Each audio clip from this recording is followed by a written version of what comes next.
Mesdames et messieurs, pour parler de la défaite des Léopards, injustice ou impréparation, c'est la grande question que nous nous posons ce matin.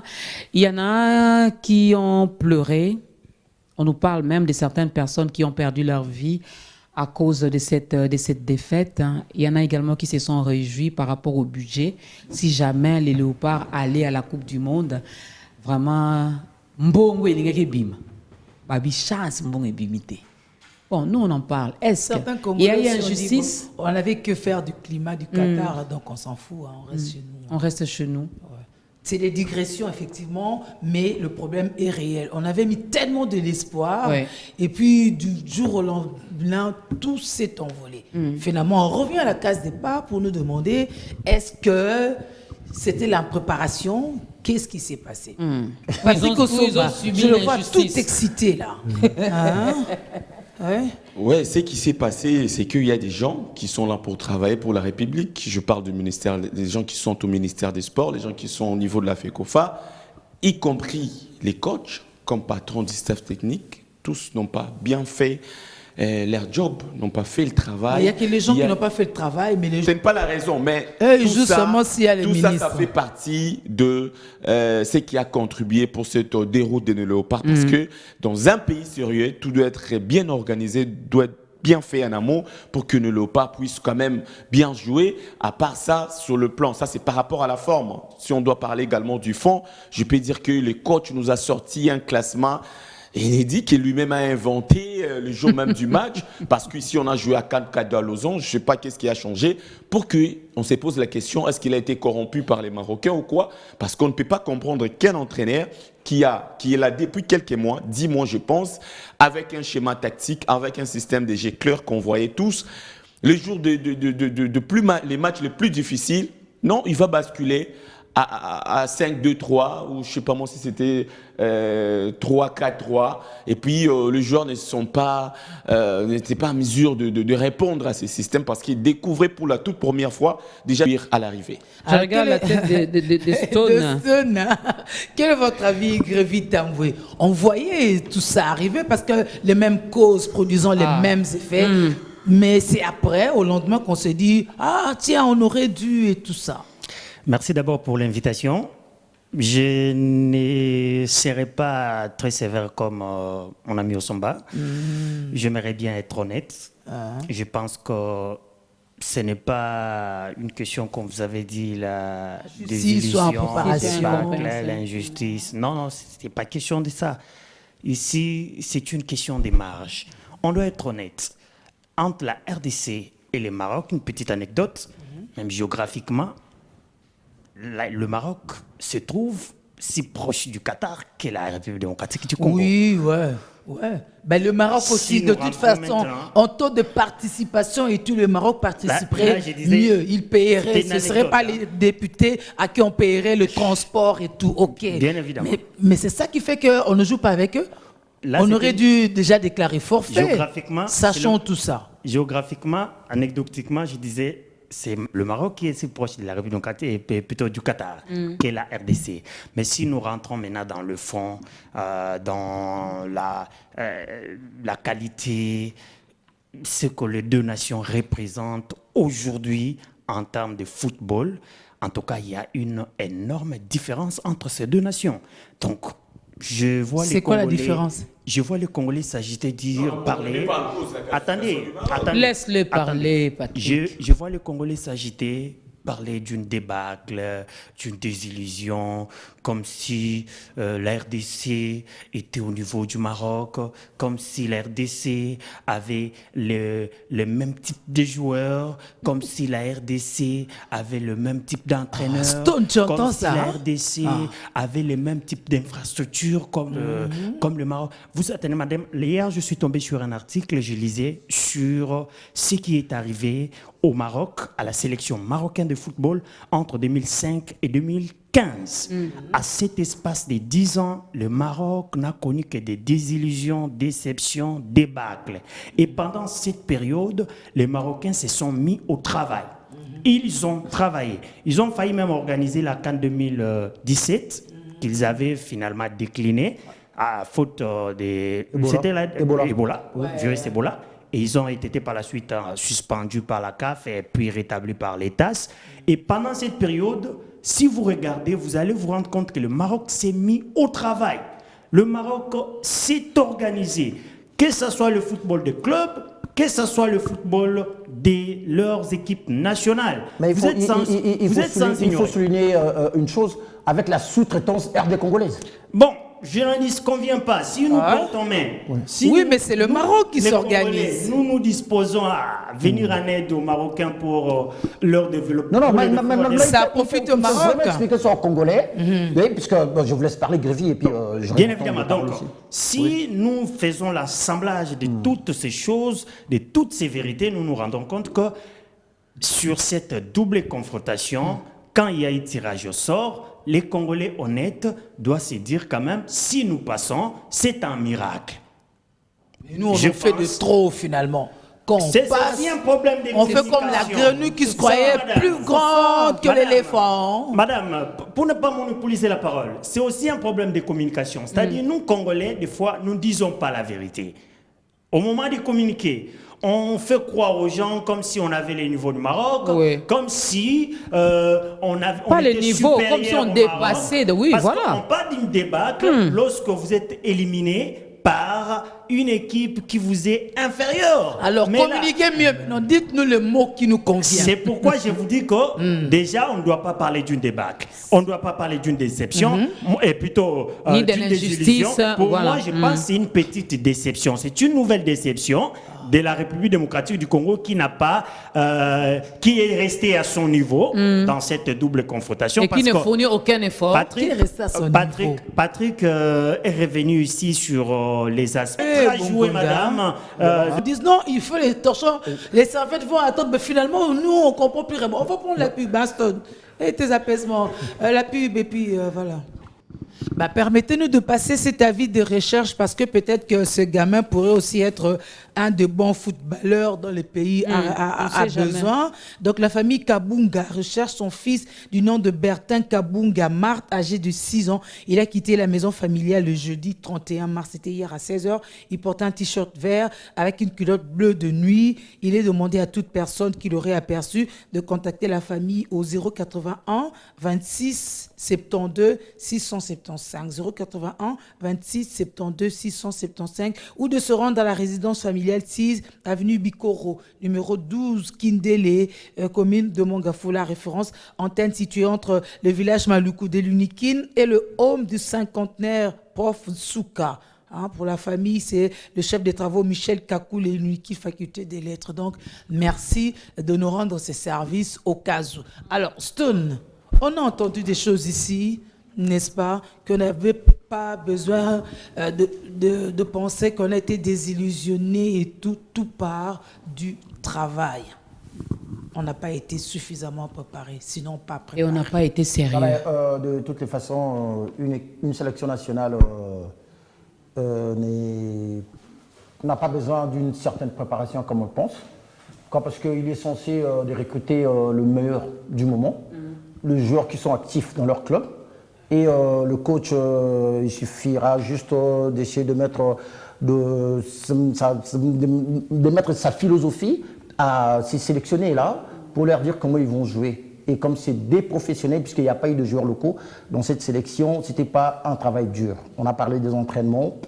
Moi, je ne sais pas quel entraînement une sélection peut faire pour produire du beau jeu. Donc déjà, ça veut dire que quand vous avez déjà joué 6 rencontres, cela vous suffit pour essayer de voir les choses autrement dans les jours à venir. Mais j'avais parlé déjà d'une qualification historique pour la RDC parce que ça allait être la 2e. Mais pour le Maroc, c'était un match ordinaire. Mais sur papier, les joueurs que la RDC avait dans sa sélection sont mieux pour moi que le Marocain. Ouais. Sont mieux pour moi que le Marocain. Okay. Ben oui, il s'est fait que non, tiens, il n'y a pas eu un travail de fond qui a été fait. Et puis le coach a fait ce qu'il a fait. Et puis là, basta, on passe. Parce que moi, jusqu'à aujourd'hui, je suis dans ces chocs-là parce que j'étais certain que la RDC... Pour les rares fois que choc, parce que moi, j'avais un classement. Moi, je l'ai reçu, je lui ai posé la question si lui et Makoukoula avaient fait remise et reprise. Il m'a dit, il ne savait même pas ce que Makoukoula faisait. Et lui, il est venu, il a fait un travail. Et le monsieur, on l'a abandonné par rapport à quoi? À l'impréparation. Oui, Un monsieur quand le comme ça Christ devait arrive, faire le partir Messie de dégage. la Hein. préparation. Et Jean-Baptiste de la préparation, dégage. Oui, de la préparation. Ouais. C'est là qu'il devait avoir une certaine organisation. Et la FECOFA, la fameuse FECOFA. Moi, je ne sais pas ce qu'ils foutent là-bas comme travail, ces gens-là. C'est des gens à chasser et voire à arrêter. Parce que c'est des personnes moins sérieuses. Je suis désolé, si vous allez porter plainte, allez-y, monsieur, faites-le. Parce que ils ont pris l'argent de l'État. Ils ont même allé à la FIFA pour accuser le gouvernement de se mêler de leur organisation. Donc la CAF et la FIFA ont écrit au gouvernement, les amis sont là. Et au ministre. Les amis sont là, ils peuvent me Pour le monde de ne pas interférer. De se mêler de ça. Mais pourquoi aujourd'hui on dit qu'il faut dissocier la politique au sport? Aussi longtemps on cherche à dissocier le deux là, mais vous attendez l'argent de l'État. La FECOFA, depuis que ça a été créé, la FECOFA n'est produit rien du tout. Mes amis sont là, contredisez-moi, je vais vous croire. On connaît beaucoup de fédés ici en Afrique qui ont des sponsors. Vous avez quel sponsor ici à la Fédération congolaise la Fédération RD congolaise de football association? Peut-être qu'on ne travaille pas dessus. Il y a eu un point de presse où à l'époque, les fameux l'homme moderne, il avait commencé un point de presse comme ça, Constant Marie, je le cite. Il avait commencé un point de presse, il s'est rendu compte 30 minutes après qu'il n'y avait pas une bâche de la publicité d'Orange, je cite. Oui, il dit non, arrêtez tout, mettez-moi la bâche là et tout. Il a eu même des problèmes avec les professionnels, puisque le professionnel ne voulait pas porter. Oui, voilà, c'est ça. Ça se négocie. C'est seulement les joueurs locaux qui les portaient. Contredisez-moi, mes amis, je ne sais pas si je suis en train de taper à côté. Là, on parle de l'impréparation. L'injustice, mais non, ça provient d'où? Mais tout le monde était agité d'aller au Maroc. Et on a même discuté avec les amis ici, Stone, toi dans la délégation, je ne voyagerai jamais, alors jamais aussi longtemps, que le même tête qui était Constant Marie à la fédération reste encore dans notre giron de football. Puisque ces gens-là, ce sont les mêmes personnes. Puisque ce n'est pas aujourd'hui, puisque les gens qui sont partis à l'Afrique du Sud en 2013, il y a des gens qui ont passé la nuit à la Belle Étoile. Ah oui, ça encore, l'histoire s'est répétée. Issama Benganga ici en 2018 au Caire en Égypte. Je suis désolé, excusez-moi, ce n'est pas la politique, mais ça me fait mal quand je le vois critiquer les régimes en place. Parce qu'il nous a fait une belle aventure où un ministre des Sports a quitté le pays pour aller séjourner pendant 3 semaines en Égypte. Et il s'est passé ce qui s'est passé parce que l'un de ses financiers a été molesté par la délégation RD congolaise là-bas. Là, je suis en train de parler de fait. Pourquoi? Parce que je veux pour revenir sur l'élimination de la RDC parce que ça énerve. Ça énerve parce qu'on ne méritait pas de perdre. Mais si on parle maintenant sur le plan injustice. Mais non, mais attends, Bakambu n'a qu'à se taire. Pourquoi Bakambu doit parler? Et pourquoi il a parlé bas? Il devait parler tout haut. Bakambu devait parler tout haut. Puisqu'il réclame que non, mais tiens, mais écoute frère, désolé, c'est ouf, on a envie d'arrêter, on a envie de... Mais monsieur Bakambu, commence d'abord par refuser les 20 000 $ de prime que tu as reçus, monsieur. Commence par refuser ça. Refuse ça. Et puis, mais c'est vrai que lui peut refuser, il en a déjà autant. C'est vrai que c'est son travail. C'est son travail. Ouais, il a joué, il a mouillé les maillots. Attendez, Patrick, je vais ouvrir une petite parenthèse, mon ami Grevier là, pour Anelka. Anelka a fait ce qu'il a fait avec l'affaire Masma, là-bas en Afrique du Sud avec la France. Mais jusqu'à aujourd'hui, il n'a pas reçu. L'équipe française, la sélection française de l'époque, n'ont rien reçu. Mais Anelka tient mordicus de récupérer son argent jusqu'à aujourd'hui. Mais maintenant, qu'est-ce que je vais maintenant dire par rapport à tout ça? Il n'a encore rien dit, maintenant il va dire. Le joueur professionnel, Bakambu a dit ça tout bas. Alors, prenez ce courage-là. La prochaine sélection, aucun joueur professionnel ne venait plus. Parce qu'il n'y a pas de chiottes au stade de Martyr. Il n'y a pas de douche, il n'y a rien là-bas.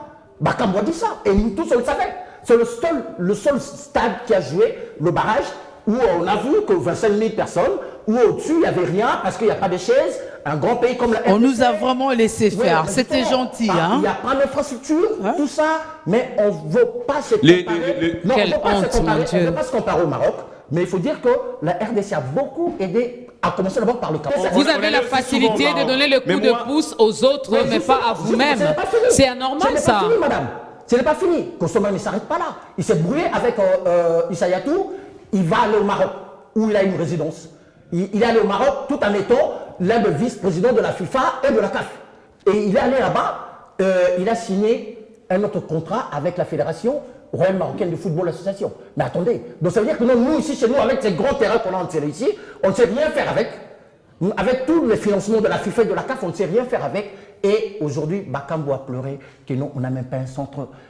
Frère, on n'a même pas un centre de formation. Je me suis dit, c'est ouf. Jouez d'abord, là, le centre va venir. Moi, je vais revenir sur Non, le mais match. c'est vrai, mais il est savait, non? Moi, je vais revenir sur le match. Et qu'est-ce que lui fait pour que nous ayons même un petit centre de formation? C'est pas son rôle. Non, attendez. C'est pas son rôle. Mais il n'a qu'à s'adresser à... Justement, je vais y revenir parce que Mon Dieu. C'est Bakambu que j'ai entendu parler et j'ai reconnu sa voix et j'ai connu sa façon de parler. Tu vois, je peux même l'imiter si vous voulez. Tu vois, donc le problème maintenant avec Bakambu, c'est quoi? Comme aujourd'hui, il a pris les devants. Et je crois que Nobutia, il va maintenant mobiliser tous ses amis-là. Parce qu'il a dit qu'il ne veut pas arrêter parce qu'il ne peut pas décourager les Bongonda, les Wissa qui viennent d'arriver. Il doit être avec eux. Mais le problème, c'est quoi? Il doit maintenant faire un lobbying pour chasser tout le monde à la FECOFA. Ben, bonne chance à eux. Non, mais justement. Il y aura les élections. Mais la machine est telle que c'est quand même indéboulonnable, hein, quand même. Hein. Il a souligné un truc, que non, on n'a pas une fédération qui pèse. Non, mais Non, mais ça veut tout dire. Non, on n'a pas une fédération Oui, qui mais pèse. Ça veut tout dire. Ça saute aux yeux, ça. Ça pèse pas? Aujourd'hui, l'Algérie a porté plainte, bien que c'est... Stone monopolise la parole. Non, pardon, tu vas se parler, non, laisse-moi parler. Alors, qu'est-ce qu'il y a? Il y a eu un Eto'o. Eto'o a dit, a vu, que non, mais tiens, écoutez, moi je vais prendre le football camerounais et je vais moderniser ça. Et qui pensait que le Cameroun allait pouvoir arracher la qualification à là-bas en Algérie? Personne. Mais Stone, Osomba, s'il vous plaît, je me rappelle dans ma tête, là, il y a différents plateaux où on vous a reçu pour parler sport. Ce sont toujours le même cantique, le même refrain, le même erreur, Mais c'est un cantique, c'est déjà écrit, on répète seulement. Ce sont toujours les mêmes personnes qui sont là. On a encaissé cette défaite, voilà pourquoi on en parle. Oui. Mais si on avait quand même réussi à aller à Qatar, on n'allait pas, on allait mettre au frigo, tout Oui, on allait mettre au frigo et Sois sérieux. On n'allait même pas, Patrick, pardon, on n'allait même pas Sois sérieux. On n'allait même pas se rendre compte de toutes ces bêtises-là. Non. Donc ça allait passer, ça allait être la fête, on est qualifié, que le camouflage. on va au Qatar, et puis après, nous, journalistes ici, on allait commencer à se battre pour avoir l'accréditation, pour aller au Qatar, sans pour autant assurer ses arrières. Parce que tu me vois là laisser Adaya et Luc Emmanuel. Non, l'essentiel est que tu es là-bas. Au Qatar, je fais des photos, Voilà. et je rentre à la fin. Moi, je vais revenir sur le match. Ça fait du peu, ça fait 15 minutes. Je rentre à la fin, je ramène même pas une sucette à mes enfants et ça fait mal. Mais aujourd'hui, le problème qu'il a, c'est quoi? C'est que la RDC, c'est un éternel recommencement. Donc ça veut dire que non, on doit maintenant arrêter. Et ça, c'est à tous les niveaux. Maintenant là, c'est quoi? C'est la FECOFA, le ministère des Sports, tous ces gens-là. Je prends la FECOFA et le ministère des Sports. Maintenant là, moi, je crois que les députés là ont fait un travail bidon. En cherchant à se débarrasser du ministre de l'économie. Et ils doivent chercher aussi à se débarrasser de ce ministre des Sports. J'espère que le message est passé. On salue également Maître Rivero qui dit « Je suis scotché devant la télé ». Merci beaucoup, Maître. Mais donnez-nous également votre point de vue. Ça serait également votre dernier En dehors des problèmes d'organisation et de management, en dehors des problèmes d'organisation, mais Osomba, tu m'entends, non?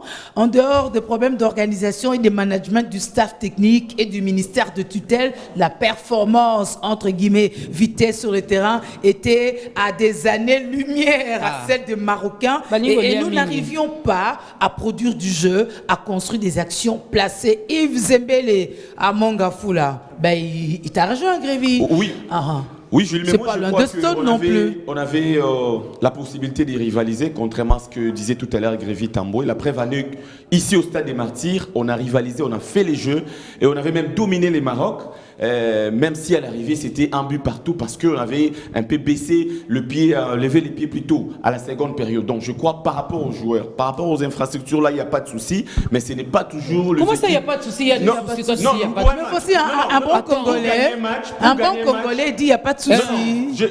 L'Italie a été éliminée au barrage de la Coupe du Monde par la Macédoine. Est-ce qu'en termes d'infrastructure, en termes de joueurs, c'est pas la même chose? Mais vous aimez bien la comparaison, hein?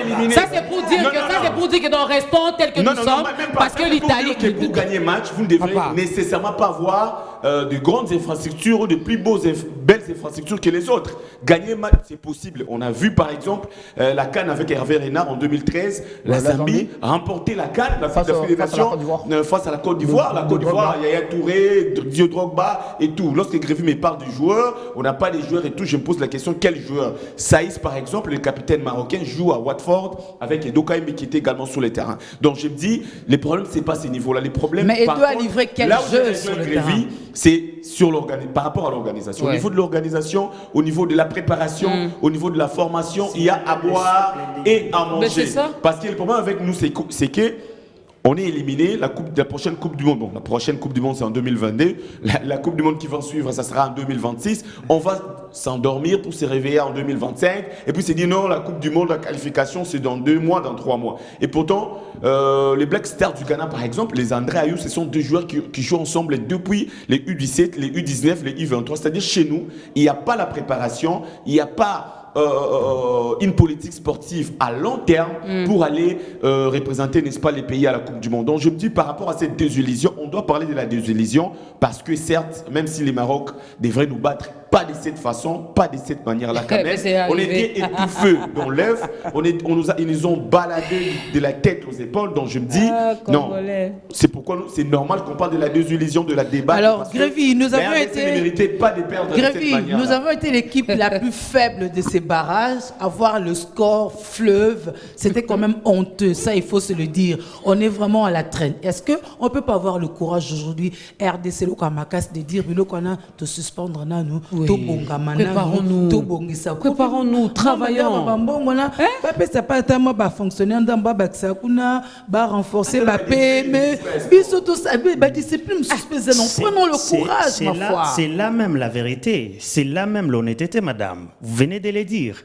Même sur papier, quand il y a eu tirage au sort, nous étions, c'est l'outsider de ces barrages. La République démocratique du Congo. On ne peut pas se voiler la face. Le Bénin nous a fait une mauvaise passe. On est des gens qui ne veulent pas accepter ce qu'ils sont. Notre problème, c'est ça. Nous avons Souviston ici.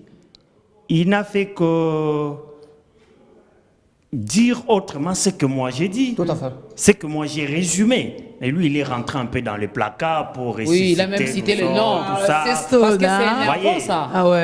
L'histoire, mais quelle consolation, ça. En 74 aussi, vous l'avez battu. Nous n'avons pas de centres de formation. Nous n'avons pas de football d'âge. Nous n'avons pas de football féminin. On n'a pas d'infrastructure. Il a parlé du stade des Martyrs. Le stade des Martyrs, inauguré en 93 ou 94, jusqu'à ce jour, ce stade-là n'a pas de siège.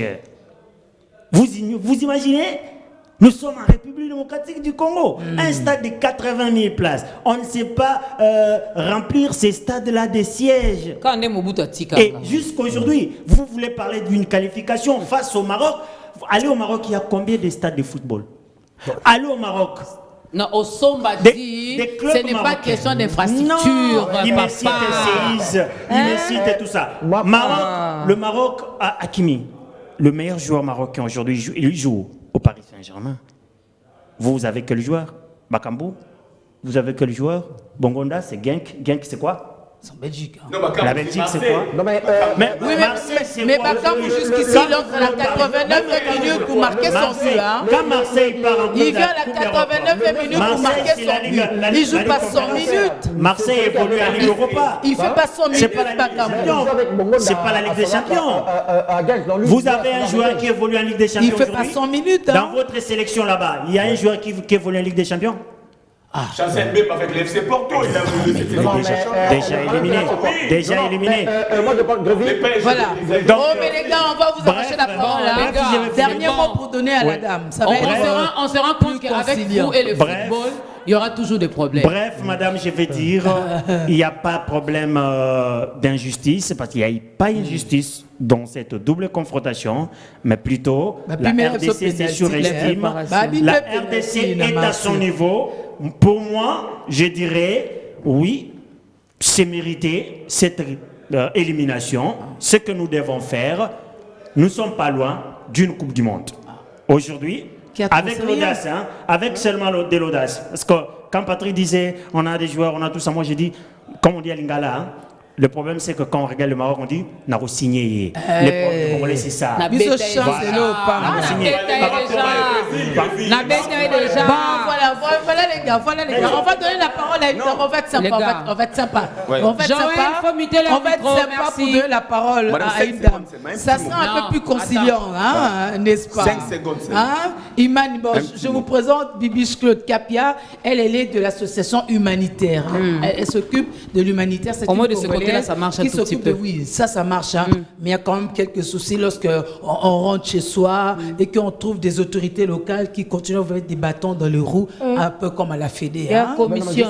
C'est bonnet blanc bonnet, quoi. Il y a Alors, commission, comment ça se passe avec Imani, votre association?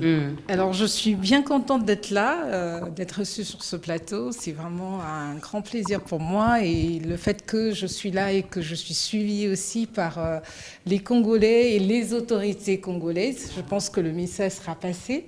Et on verra peut-être si les Congolais pourront saisir ce petit message qu'on aura à leur égard. Peut-être que les choses vont s'améliorer. Donc on voit bien qu'il y a quand même les tohu-bohi dans tous les domaines au Congo. Et nous sommes dans l'humanitaire. Alors Imani, c'est une association humanitaire qui vient en aide aux populations féminines en situation de précarité, donc féminines en général, dans tous les pays, donc on est vraiment international, mais on agit plus dans des pays en voie de développement, comme la RDC, on va le dire.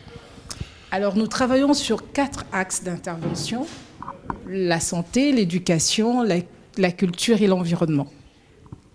Alors, parlons de l'éducation, parce qu'on a eu à faire quelques actions ici au Congo.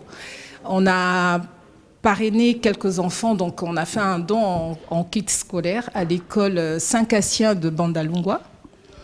Alors, on l'a fait dans cette école mixte, justement pour emmener un peu, comme on dit, faire réfléchir ou aussi promouvoir les filles, parce qu'on verra qu'il y a vraiment ce déséquilibre. Il y a plus des garçons que des filles à l'école. Donc c'est vraiment,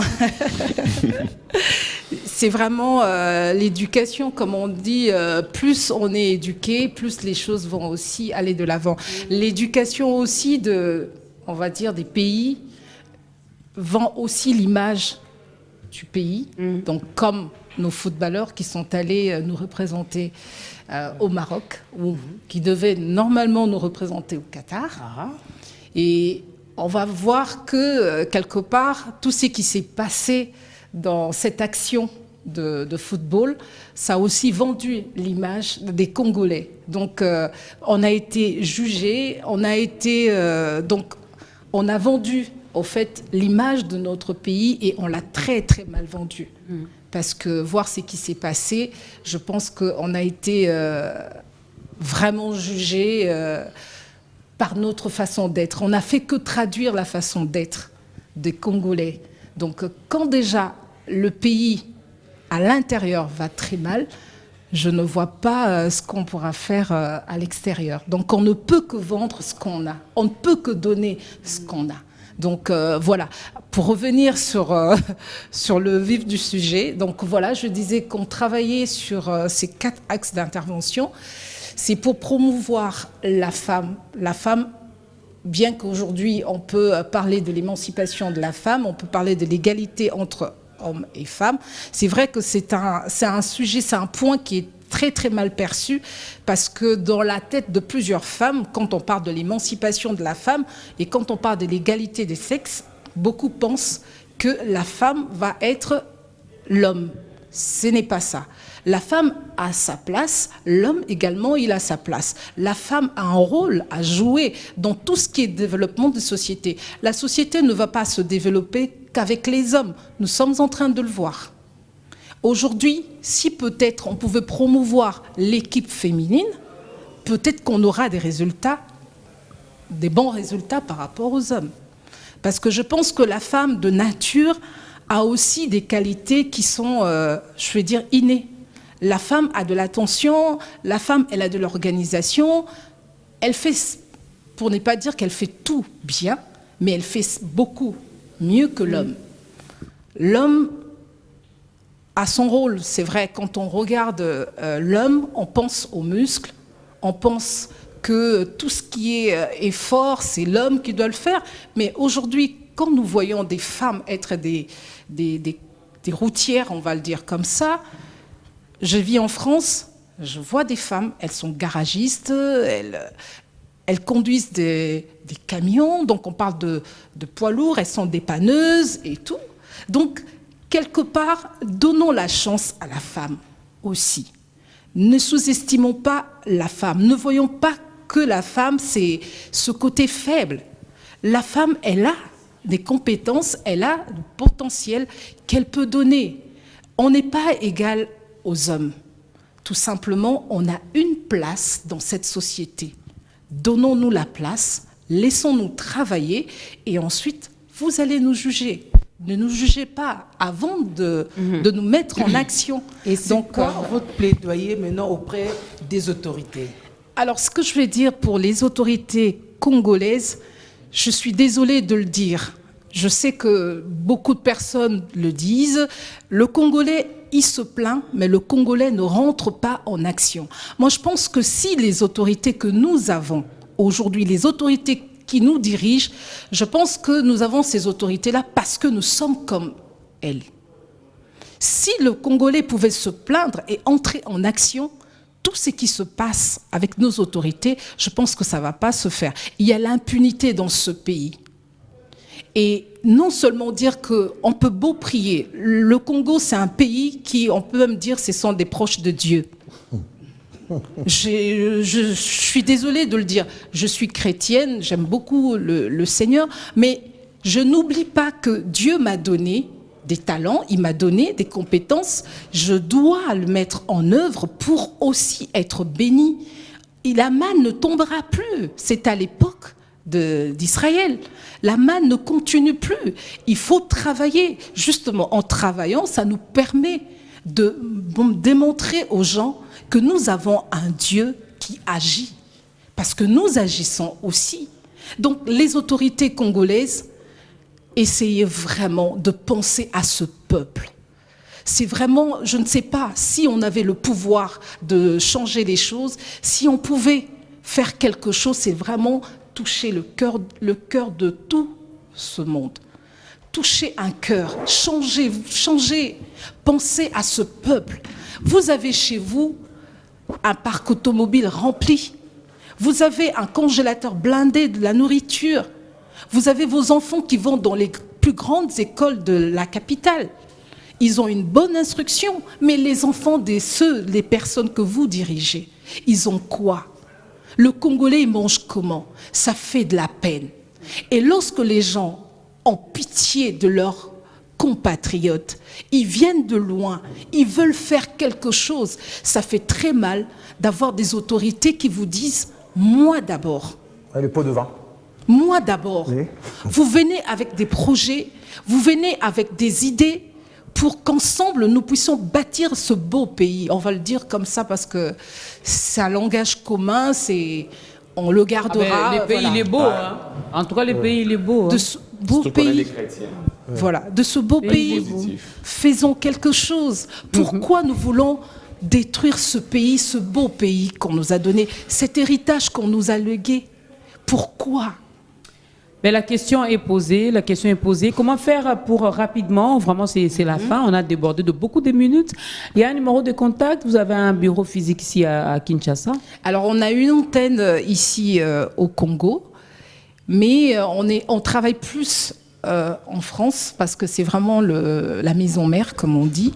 Alors pour nous contacter, donc on est sur les réseaux sociaux, donc on a une page Facebook, Association Imani, et un autre compte Facebook Imani France. Sinon, notre adresse, on peut nous écrire à notre adresse email, donc imani.asso2017@gmail.com. Donc voilà, écrivez-nous. Nous sommes vraiment, comme on dit, ouvertes. On est vraiment là pour mettre, comme on dit, apporter la pierre à l'édifice. Voilà. Nous avons des idées, nous avons des projets. Nous voulons vraiment renforcer les capacités de plusieurs ONG qui s'occupent des populations féminines. Vraiment, il y a des projets, voilà. C'est ce que je peux vraiment dire. Merci pour votre cœur. Oui, Stone. Oui, en fait, Bibi Chatou dit. Moi également, je voudrais conclure par rapport à notre sujet. Moi, je crois que non, Dorcas l'a dit tout à l'heure. Moi, je vais m'adresser maintenant à lui-même, le chef de l'État, qu'il essaie de voir dans son gouvernement, qu'on nous bannisse le ministère des Sports et au COC, que les sports congolais s'arrêtent, que le gouvernement congolais ne débourse plus un rond pour les sports en général, qu'on recommence tout à zéro, puisqu'on est fatigué de recommencer toujours à zéro. Donc le problème qu'il y a, c'est quoi? Aller d'abord voir dans toutes les écoles, toute école qui n'a pas un parc de récréation, vous nous fermez ces écoles-là, vous nous cherchez les écoles où il y a des parcs de récréation, où ça peut permettre aux enfants de pratiquer au moins un petit sport à la récréation. Comme on n'est pas encore capable de mettre la formation militaire obligatoire à l'école, mettons au moins un sport obligatoire pour tous les élèves avant de raccrocher leur diplôme d'État dans toutes les disciplines, karaté, judo, trucs. Donc que chaque enfant ait au moins un jour de pratiquer un sport et on va partir comme ça là, parce qu'on se plaint aujourd'hui, les Bakambu, les Wissa n'ont pas été formés par la RDC, donc ils ont été formés ailleurs. Cher président, en tout cas, faites-nous ces plaidoyers là, imposez ça au gouvernement et puis ils vont le faire, mais en tout cas, éliminer le ministère des Sports, on n'en a plus besoin. Éliminez-nous les COC, toutes les fédérations là, retirez leurs accréditations, comme ça on va tout recommencer à zéro et je crois que dans 5-10 ans, on pourra avoir des résultats. Puisqu'on a l'occasion de s'adresser au président de la République, j'aimerais moi aussi m'adresser. J'aimerais vraiment profiter de cette occasion pour adresser ce message. Ça vient vraiment du fin fond de mon cœur. J'aimerais vraiment lui dire, mettez plus d'argent au ministère des Affaires sociales. C'est un ministère que j'ai constaté de tous les ministères, c'est le ministère qui est abandonné. Donc le travail se fait dans tous les autres ministères, des ministères qui n'ont même pas d'impact dans ce pays, mais là où le peuple peut se retrouver, là où le peuple peut vraiment, je vais dire... non, mais ça fait tellement mal. Je suis vraiment désolée. Je pense que vous vivez ou vous avez passé la plupart de vos années, de vos belles années en Europe. En Europe, voilà, la Belgique. Donc c'est un pays où le social fonctionne parfaitement bien, tout comme la France. Moi, je viens de la France. Ça fonctionne parfaitement bien. Donc on voit que ces pays-là, ils vivent parce qu'ils mettent le paquet dans le social. Je vous en prie, je sais que peut-être mes mots ne vont peut-être rien changer, mais j'aimerais tout simplement que vous écoutez ce cœur qui vous parle. Je vous parle parce que je suis congolaise d'origine. J'ai ma mère, j'ai mes frères, j'ai mes sœurs qui sont là. J'ai aussi mes compatriotes congolais qui sont comme moi. Nous mangeons, nous dormons bien. Nous sommes dans des pays où on prend soin de nous. Alors ça fait très très mal quand nous arrivons chez nous et nous constatons les gens qui vivent avec nous, les gens qui vont faire notre fierté, demain même votre fierté, qui vont aussi vous donner une autre image, ils sont dans la souffrance. Je pense que diriger un peuple comme congolais et dormir calmement, je pense que si on arrive à dormir et qu'on est autorité de ce pays... Tu ne connais pas humain? J'hésite de le dire. Ben, tu ne connais pas humain, il faut le dire. Patrick de Somba. Oui, moi je demanderais juste que ça s'arrête, l'anarchie qui règne au niveau du ministère du Sport et au niveau de la Fédération congolaise de football, parce que c'est la cause de cette honte, même du comité olympique congolais. Je parle de l'anarchie. Si ça s'arrête, je pense que les choses vont peut-être changer. Merci. Alors vraiment, la défaite des Léopards, c'est l'entraîneur qui l'a voulu. Il laisse des bons joueurs en dehors. Il faut changer aussi le président de la FECOFA, tout ça. Merci à Saddam. Dernier mot, Grévy. On doit arrêter le clientélisme, on doit arrêter l'opportunisme. Je pense qu'on a trompé au chef de l'État, le mensonge aussi, hein. On doit arrêter. Je ne veux pas être dur comme les amis. Donc si tu fais que les choses changent. on a trompé les chefs de l'État. En disant que c'était bon. Non, tout ça. on lui a dit on va se qualifier. On est proche du Qatar. On a tout pour se qualifier. Il est venu. Vous avez vu comment il a fait ça? Mais il a Donc, voulu se faire tromper, c'est tout. Bon, je ne sais pas. Mais courtoisie oblige, j'ai dit, on l'a trompé. Oui, il a des conseils. On doit arrêter l'opportunisme. Quand il y a une petite opportunité, vous voyez tout le monde sauter. Et on vient, on dit, on raconte du n'importe quoi. Et à la fin, on va revenir sur le même discours, sur les mêmes analyses, sur les mêmes conneries. Et moi, je suis fatigué de faire ces genres d'analyses parce que je me dis, demain, je risque de revenir sur ces mêmes plateaux avec le même discours. Ça, je suis vraiment fatigué. Merci pour votre personnalité. Merci. Moi, je n'ai pas de derniers mots. Voilà, elle est choquée, c'est une compatriote. Le temps que je la console, je vous dis merci. Nous allons Au revoir. devoir remercier. Merci, Voilà, Sadou. merci pour ce partage. En tout cas, c'est vrai que ça touche plus d'un Congolais, vraiment dans son fort intérieur. Si on peut nous écouter, si on peut cette fois-ci marquer en notre part, Dieu nous en sera reconnaissant. On léguera quelque chose à la postérité, n'est-ce pas? Allez, prenez soin de vous. Au revoir.